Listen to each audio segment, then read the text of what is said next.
Hello दोस्तों। आज की इस वीडियो में हम लोग पढ़ने वाले हैं कक्षा 10 के एक नए चैप्टर के बारे में जिसका नाम है द्विघात समीकरण, जो कक्षा 10 का चौथा चैप्टर है।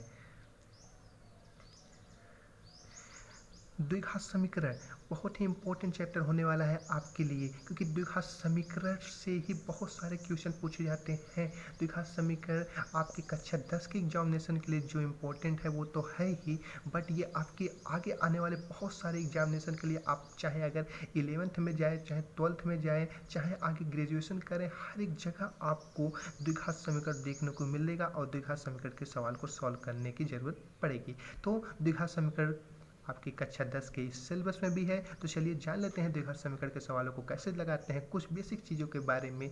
ठीक है, मेरा नाम है सौरभ श्रीवास्तव, आप देख रहे हैं साइन कोचिंग। चलिए आज की क्लास को स्टार्ट करते हैं। ठीक, देखिए द्विघात समीकरण जो होता है वो बहुपद से ही मिलता जुलता है। बहुपद और द्विघात समीकरण में बहुत थोड़ा सा अंतर होता है। आपने पीछे बहुपद को पढ़ाया होगा, ठीक है, बहुपद को पढ़ाया होगा।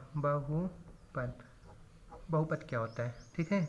बहुपद में हम बहुत थोड़ी सी चीज़ें बताते हैं, क्योंकि हम पीछे भी बहुपद के बारे में बता चुके हैं। इस वीडियो में हमको बताना है आपको द्विघात समीकरण के बारे में कि द्विघात समीकरण क्या होता है। द्विघात समीकरण के बारे में ही पूरा डिस्कस होगा, बट थोड़ा सा बहुपद के बारे में बताते हैं। देखिए, बहुपद में क्या होता था, एक चर होता था और एक अचर होता था। जब चर और अचर को आपस में मिलाया जाता था, चर अचर, ठीक है।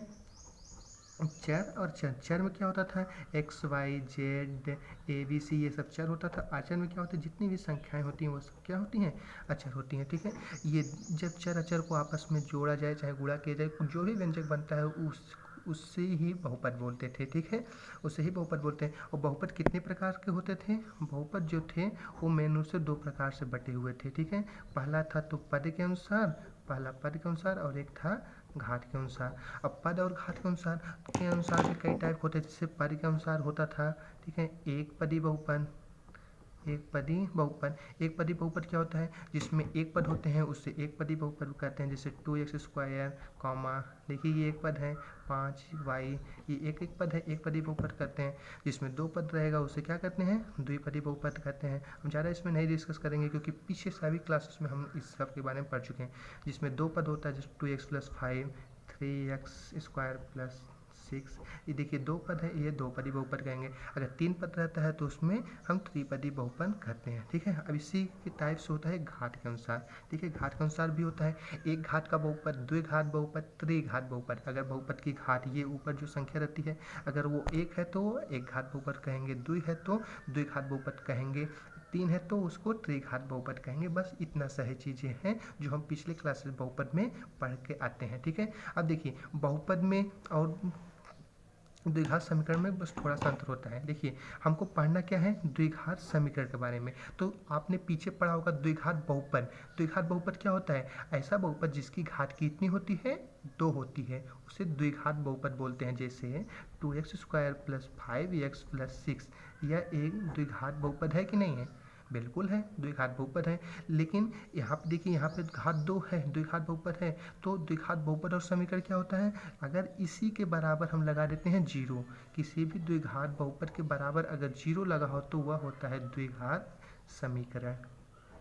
ये बन जाता है द्विघात समीकरण। अगर जीरो नहीं लगा है तब वो क्या रहेगा, द्विघात बहुपद रहेगा, ठीक है। अगर किसी भी समीकरण के बराबर जीरो लग जाता है तो वह द्विघात समीकरण हो जाता है, ठीक है। आपने पढ़ा होगा घात के अनुसार, तो वही उसी टाइप से इसमें भी है, ठीक है। जैसे इसमें भी होता है पहला रैखिक समीकरण,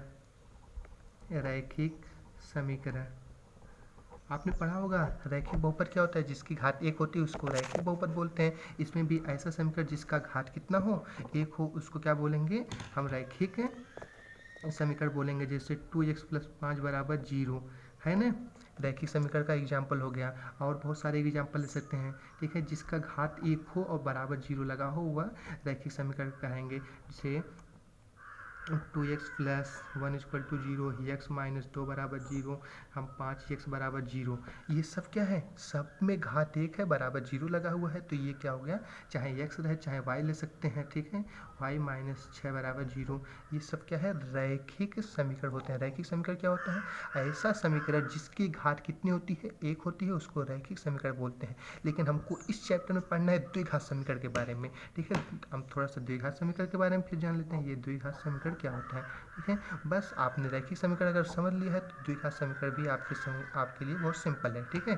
द्विघात समीकरण क्या होता है, ऐसा समीकरण जिसकी घात कितनी होती है, 2 होती है, उसको क्या बोलते हैं, द्विघात समीकरण बोलते हैं। जैसे आप 2x square plus x plus 1 equal to 0, इसमें इसकी घात कितनी है, 2 है, इसको क्या बोलेंगे, द्विघात समीकरण बोलेंगे। और द्विघात समीकरण का एग्जाम्पल लेते हैं, x square minus x plus है 12 बराबर 0, ये कैसा समीकरण है, ये भी द्विघात समीकरण। क्यों, क्योंकि यहाँ घात कितनी है, 2 है, ठीक है, इसलिए यह भी द्विघात समीकरण हो गया।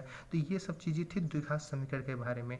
अगर हम कुछ यहाँ पे अगर घात अगर 3 आ जाए, x cube minus 3x square plus 5x plus 6 बराबर 0, तो ये कैसे समीकरण हो जाएगा, यहाँ पे घात 3 है, तो ये कैसे हो जाएगा, त्रिघात समीकरण। ये कैसा हो जाएगा, त्रिघात समीकरण, ठीक है।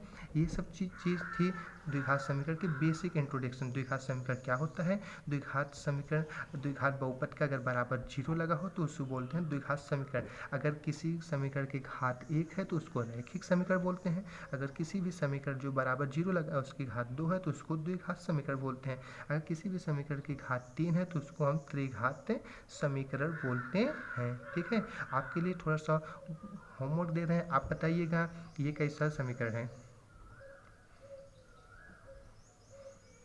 6z बराबर 0 आपके लिए ये है। आप नीचे कमेंट बॉक्स में कमेंट करके बताइए ये कैसा समीकरण है।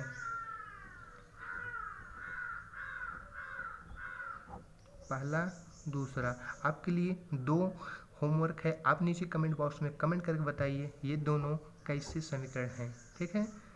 अगले वीडियो में हम पहले चैप्टर के बारे में डिस्कस करेंगे जो कि 4.1 है, ठीक है। इस वीडियो में इतनी ही बेसिक चीज़ें थी।